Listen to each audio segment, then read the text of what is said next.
Hello everyone, welcome to the Academic Hub, and this is fourth part of Class 11th History Chapter First from the beginning of time.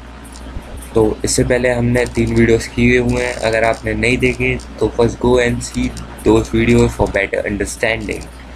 तो चलिए शुरुआत करते हैं इस part की। तो एक बार इससे पिछले पार्ट का एक क्विक रिकैप कर लेते हैं अपनी बात को रिलेट करने के लिए। तो पिछले पार्ट की हमने शुरुआत करी थी by studying the types of homos, जिसमें हमने 3 टाइप्स के होमोस के बारे में पढ़ा था। होमो हैबिलिस, होमो erectus, Homo sapiens. Homo habilis थे टूल मेकर्स, वहीं होमो इरेक्टस वर अपराइट मैन्स, वहीं होमो सैपियंस वर थिंकिंग और वाइस मैन।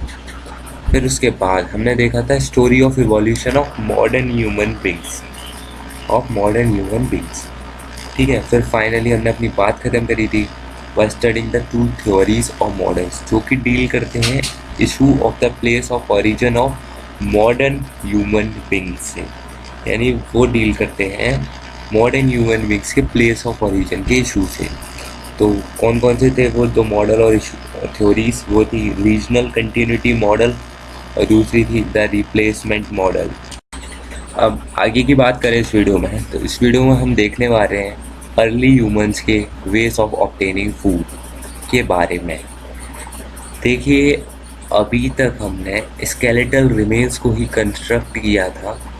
हिस्टोरियंस ने हमने एज्यूम करिए कि हमने सिर्फ स्केलेटल रिमेन्स को ही एविडेंस के तौर पर यूज़ किया था to know the movement of the people across continents. ठीक है, अभी तक हमने सिर्फ फॉसिल्स और स्केलेटल रिमेन्स का यूज़ किया था। But apart from these skeletal remains, there are many more things which can tell us about the movement of people across continents। तो जिसमें सबसे पहली चीज़ क्या आती है, उनके वेज ऑफ ऑब्टेनिंग फूड, वो किस तरीके से अफेक्ट हुए जब एक रीजन से दूसरे रीजन में जाते हैं।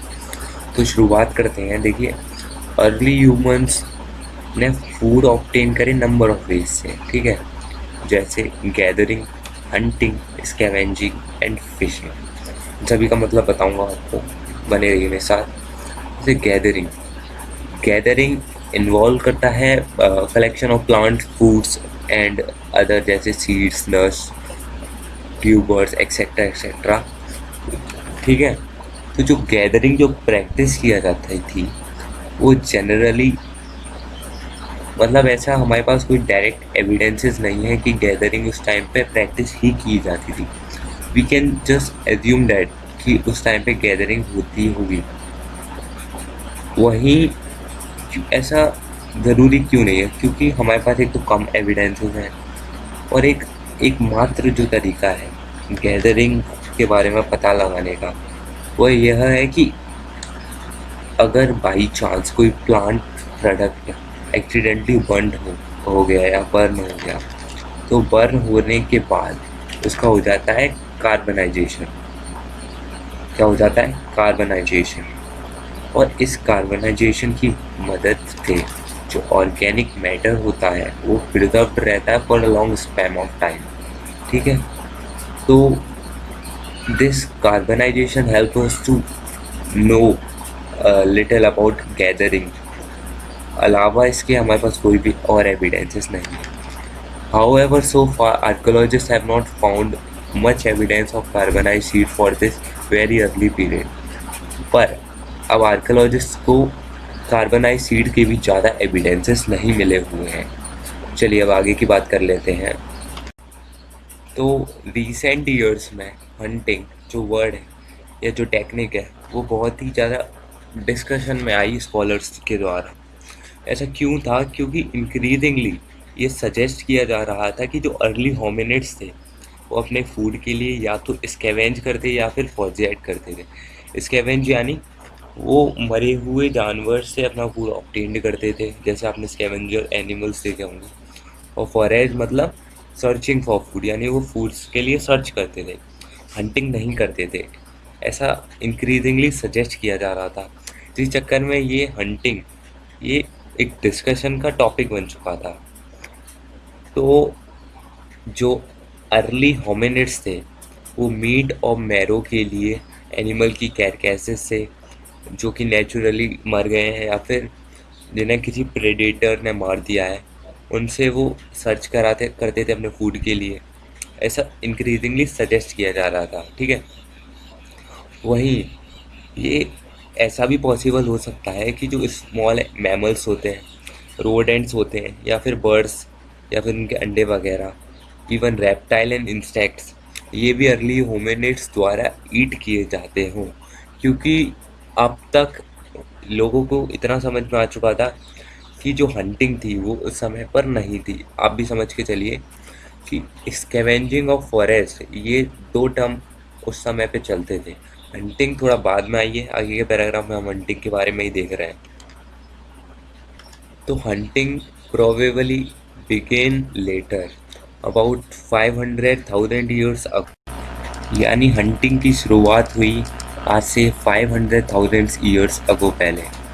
बट अब भी ऐसे क्लियर एविडेंसेस मिलते हैं डिलिबरेट और प्लान्ड हंटिंग के ऑफ लार्ज एनिमल्स, ठीक है। ये दो साइट से मिलते हैं। ये मिलते हैं बॉक्स ग्रोव, जो कि एक साइट है सदर्न इंग्लैंड में। जो एविडेंस मिलते हैं बॉक्स ग्रोव से वो 500,000 ईयर्स अगो पुराने मिलते हैं। वहीं दूसरे एविडेंस मिलते हैं स्कॉन इंजन से, जो कि है जर्मनी में। स्कॉन इंजन से जो एविडेंस मिलते हैं वो 4,000 ईयर्स अगो पहले के मिलते हैं, ठीक है। इसके अलावा फिशिंग वॉज ऑल्सो इम्पोर्टेंट। तो कुछ एविडेंस मिले थे फिश बोन्स के डिफरेंट साइट्स से, इसलिए फिशिंग भी इम्पोर्टेंट थी। आप मैप में देख सकते हैं, ये यहाँ पे स्कॉन इंजन और यहाँ पे box Grove. These were the too early sites जहाँ पे हंटिंग के पुराने एविडेंसेस मिलते। तो जो प्लैन्ड हंटिंग के एविडेंस मिलते हैं यूरोपियन साइड से, वो मिलते हैं 35,000 ईयर्स अगो पहले। तो कुछ साइट हैं जैसे दोलनी, वेस्टोनीस, ये है केच रिपब्लिक में, माफ़ करिए जैक रिपब्लिक। मैं आपको मैप पे भी दिखा देता हूँ जैक रिपब्लिक। देखिए इस जगह है, ये एरिया है जैक रिपब्लिक का। यहाँ पर भी हमें प्लैन्ड हंटिंग के एविडेंसेस मिलते हैं। तो जो कुछ साइट्स थी वो रिवर्स के नियरर थी, या फिर मैं कहूँ ऑलमोस्ट ज़्यादातर साइट्स रिवर के नियरर थी उस समय पर, जो कि डिलिबरेटली चूज़ की गई थी अर्ली ह्यूमंस द्वारा। क्यों की गई थी? क्योंकि वहाँ पे माइग्रेटरी एनिमल्स जैसे रेंडियर और हॉर्स वहाँ पे रिवर को क्रॉस करते थे ऑटम के समय पे, और स्प्रिंग माइग्रेशंस होते थे, जो स्प्रिंग के समय पे माइग्रेट करके आते थे, बहुत से एनिमल्स होते हैं। वहीं वाटर सोर्स के नियर एक और एडवांटेज था कि वाटर सोर्स के नियर एनिमल्स ज़्यादा आते थे, उन्हें पानी पीने के लिए वहाँ जाना ही पड़ता था। तो उन्होंने ऐसी जगह चूज़ करी जहाँ पे उन्हें एनिमल्स का एक अच्छा बंच मिल सके, जहाँ पे उन्हें ज़्यादा एनिमल्स मिल सके एक साथ। They can kill animals on a large scale. तो देखिए जो ये उनकी चॉइस थी ऐसी साइट्स पे ज़्यादा हंटिंग करने की, ये इंडिकेट करती है उन पीपल्स की knowledge. That means they can think as well. उन्हें अच्छे से पता था कि रिवर्स के सहारे या किनारे एनिमल्स ज़्यादा आते हैं वाटर ड्रिंक करने के लिए, वहीं माइग्रेटरी एनिमल्स भी आते हैं। ठीक है, तो इस पैराग्राफ में सिर्फ इतना ही था। आप एक बार पढ़ लीजिएगा, मैंने आपको पूरा बता दिया है। आगे का पैराग्राफ पढ़ लेते हैं अपन। तो आगे के पैराग्राफ में बताया गया है कि मेंस और वुमेन दोनों के क्या डिफरेंट रूल्स थे गैदरिंग, स्कैवेंजिंग, हंटिंग और फिशिंग में। तो we really don't know about it. आज के समय पर भी कुछ ऐसी सोसाइटीज़ हैं जो हंटिंग और गैदरिंग के मीन से रहती हैं, जहाँ पे मेंस और वुमेन्स डिफरेंट वर्क करते हैं। उनके वर्क रेंज डिफरेंट होते हैं, उनकी एक्टिविटीज़ डिफरेंट होती हैं। बट इस चैप्टर में हम आगे पढ़ेंगे कि ऐसा पॉसिबल नहीं है कि हम आज की हंटर गैदर सोसाइटीज़ को देख के हम पास्ट के बारे में कोई कमिटमेंट कर दें।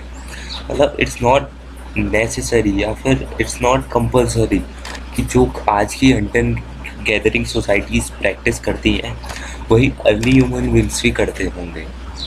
तो it's quite difficult to say anything about that this thing कि मैन और वुमेन्स क्या रोल प्ले करते थे। तो चलिए आगे देखते हैं हम early humans from trees to caves and open air site, कि किस तरीके से पहले के जो अर्ली ह्यूमंस थे वो ट्रीज पे रहते थे, उसके बाद वो केव्स में रहना शुरू किए, उसके बाद वो ओपन एयर साइट्स में रहना शुरू किए। तो जब हम पैटर्न ऑफ रेसिडेंस की बात करते हैं, then we are on a surer ground. It means कि हमारे पास काफ़ी एविडेंसेस हैं एक प्लॉटिंग करने के लिए, to know the pattern of residence. ठीक है, तो एक तरीका हो सकता है इस चीज़ के बारे में जानने के लिए, यानी पैटर्न ऑफ रेसिडेंस के बारे में जानने के लिए, वो है डिस्ट्रीब्यूशन ऑफ आर्टिफैक्ट्स। तो सबसे पहले आर्टिफैक्ट्स क्या होता है? आर्टिफैक्ट्स होता है anything which is human made, उसे हम आर्टिफैक्ट कहेंगे। तो आर्टिफैक्ट के डिस्ट्रीब्यूशन से हम उनके रेजिडेंस पैटर्न को कैसे जान सकते थे? जैसे आपके घर में कोई छड़ी बनाई गई या आपने कुछ भी बनाया या आप कहीं से ख़रीद के लाए कोई ऑब्जेक्ट, कोई डेकोरेटिव चीज़ या कुछ भी, तो उसे आप अपने घर में रखोगे। तो कभी भगवान ना करे आगे चल के ऐसा हो कि आपका घर दब जाए और वो फॉसल्स बन जाए और हम सब लोग आज हिस्ट्री बन जाएं। ठीक है, जो आज हम प्रेजेंट में रह रहे हैं उस समय के लिए हिस्ट्री तो बन जाएंगे, और ऑब्वियस सी बात है। तो जब वो लोग हमें चीज़ों को एक्सिवेट करें, तो आज के जो हमारी डेकोरेटिव चीज़ें या जितने भी हमारे ऑब्जेक्ट्स हैं, जब वो उन चीज़ों को देखेंगे, क्योंकि ये घर तो पूरा टूट चुका होगा, तो दे गेट एन आइडिया कि यहाँ पे घर था, कि यहाँ पे कुछ लोग रहते थे। तो ह्यूमन पैटर्न ऑफ एविडेंस या फिर ह्यूमन पैटर्न ऑफ रेजिडेंस हम इसी तरीके से आर्टिफैक्ट्स की मदद से पता लगा सकते हैं। और दूसरा तरीका है यूज़ ऑफ टूल्स, जैसे थाउजेंड्स ऑफ फ्लेक टूल्स और हैंड एक्सेस यूज़ किए गए थे। अब समझिए फ्लेक टूल्स क्या होते हैं। फ्लेक टूल्स होते हैं स्टोन टूल्स जो कि यूज़ किए जाते थे स्टोन एज के टाइम पे। वही हैंड एक्सेस भी एक प्री हिस्टोरिक टूल है। ठीक है, तो ये थाउजेंड्स ऑफ फ्लेक टूल्स और हैंड एक्सेस एक्सिवेट किए थे किलोम्बी और ओलॉर्ज सैली से। ये है केन्या में। ठीक है, किलोम्बे एंड ओलोर इज़ाइली, ठीक है, दोनों जगह हैं केन्या में। तो ये जो हमें टूल्स मिले हैं, they are dated between 700,000 to 500,000 years ago. चलिए तो आगे की बात करते हैं अब। आगे आपको ये इमेजेस दिख रही होंगी। तो ये लेफ़्ट में जो इमेज दिख रही है आपको, ये है ओलॉर्ज सैली की। तो यहाँ पे मैरी और लुइस लीकी ने ऑब्ज़र्व किया कि बहुत सारे हैंड एक्सेस एक जगह एक्यूमुलेटेड हैं। आपको ये वाली इमेज दिख रही होगी, यहाँ पे भी बहुत सारे टूल्स आपको एक जगह एक्यूमुलेटेड दिख रहे होंगे। तो why did these tools accumulate in one position, माफ करिए प्लेस। तो ये इतने सारे टूल्स एक प्लेस में लोकेटेड क्यों हैं? तो ऐसा पॉसिबल है कि कुछ ऐसे प्लेसेस थे जहाँ पे फूड रिसोर्सेज एबेंडेंट थे। तो ऐसे प्लेसेस विजिटेड किए जाते थे रिपीटेडली अर्ली ह्यूमंस द्वारा। तो ऐसे एरियाज़ में पीपल रहते थे। तो भाई किसी जगह अगर ह्यूमन बींग्स रहेंगे तो उनके कुछ सबूत या प्रेजेंस ज़रूर मिलेंगे, जैसे उनके आर्टिफैक्ट्स वगैरह, उनके टूल्स वगैरह आर्टिफैक्ट्स वगैरह सभी अपीयर करते थे पैचेस की फॉर्म में। या वहीं जो प्लेसेस थे जो कि लेस फ्रीक्वेंटली विजिटेड थे, वहाँ पे फ्यूअर आर्टिफैक्ट्स थे। ठीक है, जो कि बहुत लंबे चौड़े सर पर फैले हुए थे। तो एक और चीज़ याद रखना ज़रूरी है कि कुछ ऐसी लोकेशंस भी होंगी जहाँ पे होमिनिड्स, अदर प्राइमेट्स और कार्निवोर्स तीनों एक साथ रहते होंगे। तो ऐसी लोकेशन को डिस्क्राइब करने के लिए नीचे एक फिगर बना हुआ है, जैसे होमिनिड्स ट्रीज़ पर रहते हैं, ओल्ड प्राइमेट्स भी ट्रीज़ पर हैं, यहाँ लेपर्ड भी ट्री पे फीड कर रहा है, या कार्निवोर्स बोन लेके आए और होमिनिड्स भी बोन्स लेके आए, नॉन ह्यूमनिड्स प्राइमेट्स स्टोन्स वगैरह भी आ गए। वहीं जब फ्लड आई यहाँ पे तो क्रोकोडाइल भी यहाँ पे फीड करने लगा। मतलब कितना क्योस हो सकता है जब वैरायटी ऑफ स्पीशीज़ एक साथ सरवाइव करती हैं, तो बहुत सारी चीज़ें हमें इकट्ठी बंच में मिलती है। इस फिगर से हमें ये बताने की कोशिश की गई है। ये साइड नोट आप देख सकते हैं, आर्टिफैक्ट मैंने आपको बताया था, artifacts are objects that are made by human beings, ठीक है। तो ये इंक्लूड करते हैं tools, painting, sculpture etcetera etcetera. तो जो आर्कियोलॉजिस्ट हमें बताते हैं कि जो अर्ली होमिनिड्स थे जैसे होमो हैबिलिस, वो प्रोबेबली जब उन्हें खाना मिलता था तो वो ज़्यादा खाना कंज्यूम करते थे। They consume most of the food where they found it. और वो ज़्यादा खाना खाते थे और अलग अलग लोकेशंस पे, अलग अलग प्लेसेस पर सोते थे। वहीं उनका जो ज़्यादातर समय था वो ट्रीज़ पर गुजरता था। ये आर्कियोलॉजिस्ट हमें सजेस्ट करते हैं। ऐसा उनका कहने के पीछे क्या कारण है? तो देखिए, हमारे दिमाग में या आर्कियोलॉजिस्ट के दिमाग में ये सवाल ज़रूर आते होंगे कि एक जगह पर इतनी सारी बोन्स आई कैसे, और एक जगह पे इतने सारे स्टोन टूल्स आए कैसे। तो इन सवालों के जवाब में आर्कियोलॉजिस्ट ने ये बातें कही कि ऐसा हो सकता है, ऐसा कोई प्रॉपर एविडेंसेस नहीं है कि अर्ली होमिनिड्स ज़्यादा फूड कंज्यूम करते हो या डिफरेंट लोकेशंस पर रहते हो।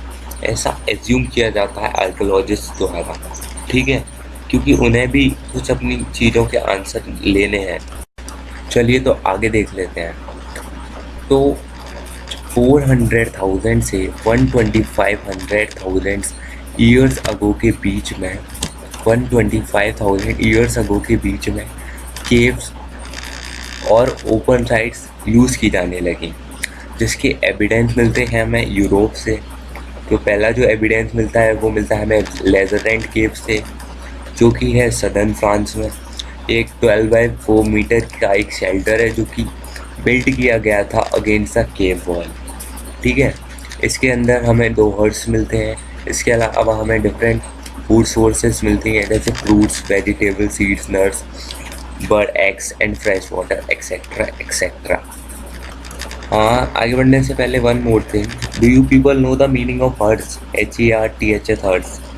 हर्ट्स मतलब जैसे आपने गाँव में या सुना होगा या देखा होगा, हर्ट जिन्हें चूल्हा टाइप होता है ना, उन्हीं को हर्ट्स बोलते हैं इंग्लिश में, ठीक है। तो चूल्हे मिल रहे थे और कुछ एविडेंस मिले थे डिफरेंट फूड सोर्स। वहीं दूसरी लोकेशन की बात करें, ये है टेरा अमाटा। ये है सदर्न कोस्ट पर फ्रांस की। ये एक हिल्सी शेल्टर है with roof of would and grasses, जिसकी रूफ बनी हुई है वुड से और ग्रासेस से। और ये बिल्ड किया गया था फॉर शॉर्ट टर्म विजिट और सीजनल विजिट, यानी कभी कभी आने जाने के लिए विजिट किया था। मतलब it was not a permanent residence of early people. तो पीस ऑफ बेक्ड क्ले के पीस, वहीं बर्न्ड बोन स्टोन टूल्स के हमें पीसेस मिलते हैं जो कि डेटेड किए जाते हैं 1.4 से 1 मिलियन ईयर्स अगो के बीच में। ये जो हमें पीसेस मिले थे, ये मिले थे 652 केन्या, स्वार्टक्रंस, साउथ अफ्रीका। तो यहाँ से ये पीसेस मिले थे। तो there were results of an, तो हमें इतना नहीं पता कि were they result of natural bush fire, क्या वो बुश फायर या फिर वॉल्केनिक इरप्शन का रिजल्ट थे, या फिर they were produced by human beings through the controlled use of fire, या फिर वो ह्यूमन बीइंग्स द्वारा बनाए गए थे by using the fire properly. तो we really don't know answer of these questions. तो आज भी हमें इस तरीके के क्वेश्चंस के जवाब नहीं पता है। चलिए आगे देख लेते हैं। तो till now we really don't know कि ये जो पीसेस थे बर्न्ड क्ले के और बर्न्ड स्टोन टूल्स के, ये ह्यूमंस द्वारा बनाए गए थे या फिर they were the result of natural bush fire. But हमें एक चीज़ पता है कि जो हर्ट्स जो होते थे चूल्हे टाइप के, they indicate the controlled use of fire, यानी ये इंडिकेट करते हैं कंट्रोल यूज़ ऑफ फायर को। इनके कुछ एडवांटेजेस थे, जैसे ये फायर प्रोवाइड करते थे, जो फायर वार्मथ प्रोवाइड करती थी, ठीक है। और वहीं केव्स के अंदर ये लाइटनिंग का काम करते थे, ये लाइट प्रोवाइड करते थे केव्स के अंदर। वहीं ये कुकिंग के लिए तो आज भी कई जगह पर यूज़ किए जाते हैं, ठीक है। ये तीसरा एडवांटेज हो गया। इसके अलावा जो फायर जो होती थी वो वुड को हार्डन करने के लिए यूज़ की जाती थी, जैसे स्पीयर की टिप को हार्डन करने के लिए। Spear, you people know what is spear? Spear भाला होता है, भाला की टिप को हार्डन करने के लिए फायर का यूज़ किया जाता था। और heat also facilitate the फ्लैकिंग of tools. इसके अलावा इम्पॉर्टेंट यूज़ जो था फायर का वो ये था कि फायर से डर कर डेंजरस एनिमल्स भागते थे। That means fire could be use for their protection from dangerous animals.